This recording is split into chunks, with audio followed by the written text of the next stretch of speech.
So for today's video guys, ginising ako ni Tito. Gagala daw kami. So let's go, hindi na natin patagalin to guys. Samahan nyo ako. Ang excited ko talaga dito guys. Tignan yung mukha ng mga excited guys. Sheesh! At dadaan pala kami dito sa pinuntahan ni Jet Li guys. Yung sikat na rider sa Cebu guys. Yung leader rider. Ito yung daming ganda ng view dito guys. Yung dami pang pine tree. Oh. So grabe, ang tagal talaga ng biyahe namin dito guys. Mga 1 hour na kaming bumiyahe.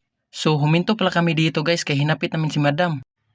At papasok na pala kami dyan sa bahay ni Madam guys. Tignan nyo ang bahay ni Madam guys. Ang ganda. At marami ding mga isda dyan si Madam guys. Nasa fish pan niya. Tignan nyo mamaya.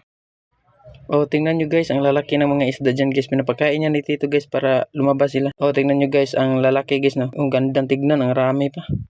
At dito guys. Nandito pala kami sa rooftop ni Madam. Tas nagmamadali kami dyan ni Tita na bumaba guys. Kay lalakad na kami. Ready na pala sila guys. Oh. At di na pala kami dyan nagtagal guys. Lumakad na kami kay 2 oras pa yung lalakarin namin.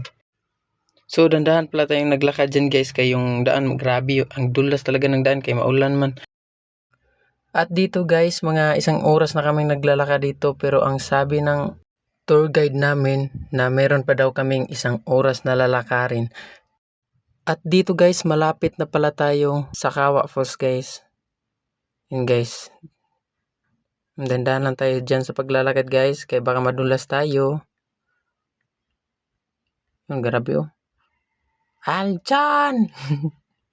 Aray ko. Grabe yung mukha ni Aljon guys.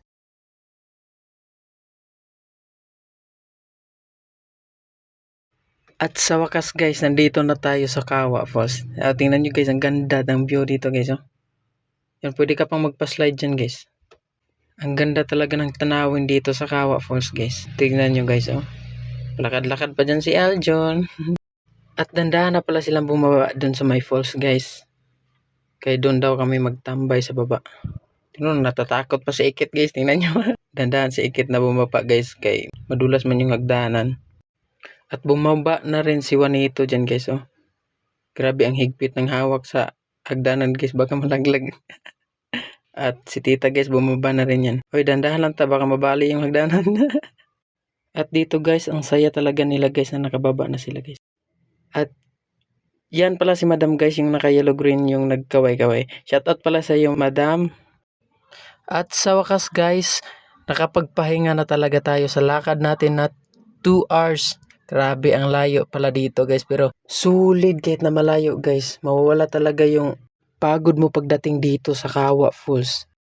At hanggang dito na lang tayo guys. Kaya grabe, nakakapagod mag voice over. Bye bye, love you all.